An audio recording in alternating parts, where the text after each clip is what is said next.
நண்பர்கள் அனைவருக்கும் வணக்கம். வாங்க கனவு தேசத்தில் பயணிக்கலாம். கனவு தேசத்தில் உங்களுடன் பயணிக்கும் நான் ராஜ்குமார்.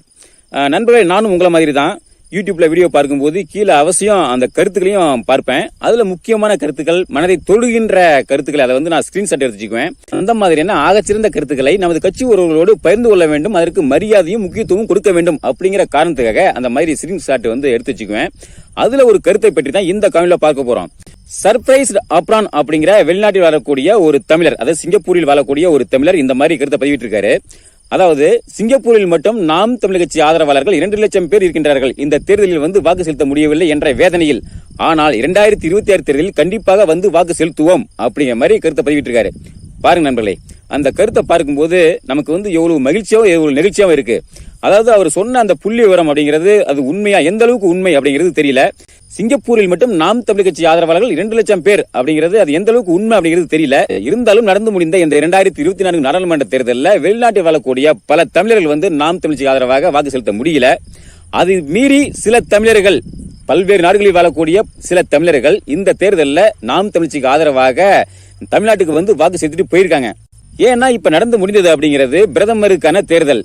ஆனால் அடுத்து வர இருக்கின்ற 2026 தேர்தல் அப்படிங்கிறது ரொம்ப ரொம்ப முக்கியமான தேர்தல். முதல்வரை தேர்ந்தெடுக்கக்கூடிய தேர்தல், அதுவும் குறிப்பா நாம் தமிழர் கட்சிக்கு முக்கியமான தேர்தல். அந்த தேர்தலில் நிச்சயம் உலகம் முழுவதும் பல்வேறு நாடுகளில் பறந்து வாழ்கின்ற நமது தமிழர்கள் நிச்சயம் அந்த தேர்தலில் நாம் தமிழர் கட்சிக்கு ஆதரவாக தமிழ்நாட்டிற்கு நிச்சயம் வாக்கு செலுத்த வேண்டும், வாக்கு செலுத்துவார்கள். ஏன்னா இந்த செய்தி அப்படிங்கிறது இன்னைக்கு பல்வேறு நாடுகளில் வாழக்கூடிய நம்ம தமிழர்களுக்கு போய் சேரணும். நிச்சயம் நம்ம 2026 தேர்தலில் நாம் தமிழ்ச்சிக்கு ஆதரவாக தமிழ்நாட்டுக்கு போய் நம்ம வாக்கு செலுத்தணும் அப்படிங்கிற எண்ணம் அனைத்து தமிழர்களுக்கும் வரணும். நிச்சயம் வாக்கு செலுத்தணும். அது மட்டும் இல்லாம வாய்ப்பு உள்ள வெளிநாட்டில் வாழும் தமிழர்கள் 2026 தேர்தலுக்கு முன்பு, ஒரு மாதத்திற்கு முன்பு உள்ளூர் தமிழர்களோடு சேர்ந்து பரப்புரையிலும் ஈடுபட வேண்டும். இப்படி ஒரு புறம் உள்ளூர் தமிழர்கள், இன்னொரு புறம் வெளிநாட்டு தமிழர்கள், இப்படி 2 தமிழர்களும் ஒரு சேர இணைந்து களத்தில் இறங்கி அடிக்கும் போதுதான் இந்த திராவிட கட்சிகளான திமுக, அதிமுக அப்படிங்கிற 2 திராவிட கட்சியையும் நம்ம திரிக்க விட்டு ஓட வைக்க முடியும். அதே சமயத்துல நாம் தமிழர் கட்சியும் வெல்ல வைத்து அண்ணன் சீமான் அவர்களையும் முதல்வராக ஆக்க முடியும்.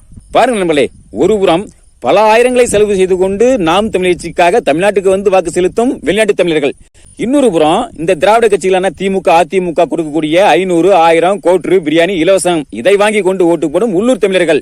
ஒரு புறம் பல ஆயிரங்களை செலவு செய்யும் வெளிநாட்டு தமிழர்கள், இன்னொரு புறம் இலவசங்களை வாங்கி கொண்டு ஓட்டு போடும் உள்ளூர் தமிழர்கள். இந்த 2 தமிழர்களையும் ஒப்பிட்டு பாருங்க, நிச்சயம் ஒப்பிடவே முடியாது. அதாவது மலைக்கும் மடுவுக்குமான ஒரு வித்தியாசமாக தான் இருக்கும். அதாவது அந்த வெளிநாட்டு தமிழர்கள் எல்லாமே உயர்ந்தவர்கள், உன்னதமானவர்கள், போற்றப்படக்கூடியவர்கள். ஆனா இங்கு இருக்கக்கூடிய இந்த உள்ளூர் தமிழர்கள் பாவப்பட்ட ஜென்மங்கள், பாவப்பட்ட மக்கள். அதற்காக இந்த பாவப்பட்ட மக்களை அப்படியே நம்ம விட்டுட்டு போயிடவும் முடியாது. அந்த மக்களுக்கு சில போதனைகளை நம்ம ஏற்றி, சில உண்மைகளை கூறி, சில கருத்துக்களை கூறி, அந்த போதைகளை தெளிய வைத்து, அந்த பாவங்களை கழுவி நம்ம மீட்டு கொண்டு வர வேண்டியது சீமான் அவர்களுடைய தம்பி தங்கைகளான நமது பொறுப்பும் கடமையும். நிச்சயத்தை நம்ம செய்வோம். அடுத்த 2 வருஷம் இருக்குல்ல, என்ன வேலை? அதை விட நமக்கு என்ன வேலை? சரி, ஏன் இந்த உள்ளூர் தமிழர்கள் இப்படி பாவப்பட்டு போய் இந்த திராவிட கட்சியில் கொடுக்கக்கூடிய இந்த இலவசங்களை வாங்கி கொண்டு ஓட்டு போடுறாங்க அப்படின்னா, பலவிதமான போதை மயக்கத்தில் இருக்காங்க. அதுவும் குறிப்பா சாதி மத போதை, சாராய போதை, பண போதை, பதவி போதை, சீரியல் போதை, விளையாட்டு போதை, சினிமா போதை, இப்படி பலவிதமான போதைகள்ல இங்க இருக்கக்கூடிய உள்ளூர் தமிழர்கள் மூழ்கி கிடக்குறாங்க. நாம என்ன பண்றோம்? அந்த போதையிலிருந்து நம்ம கொஞ்சம் கொஞ்சமா மீட்டு கொண்டு அவங்களுக்கு ஒரு தெளிவை ஏற்படுத்தி நாம் தமிழ்ச்சி ஆதரவாக மாற்ற வேண்டியது நமது பொறுப்பும் கடமையும். நிச்சயம் அடுத்து வருகின்ற 2 வருடங்கள்ல நிச்சயம் நம்ம செய்து முடிப்போம். சரிங்க நண்பர்களே, 2026 தேர்தலுக்காக நாம் அனைவரும் களத்தில் ஒருங்கிணைந்து ஒற்றுமையுடன் இறங்கி களத்தில் செயல்படுவோம். 2026 நாம் தமிழ்ச்சி வெல்ல வைப்போம். அண்ணன் சீமான் அவர்களை முதல்வராக ஆக்குவோம். நிச்சயம் இதை செய்து காட்டுவோம், வென்று முடிப்போம். சரி நண்பர்களே, இந்த தருணத்துல இந்த தகவலை உங்களோடு பகிர்ந்து கொள்ளதான் இந்த காணொலி. மீண்டும் அடுத்த ஒரு காணொலியில் சந்திப்போம். நன்றி, வணக்கம்.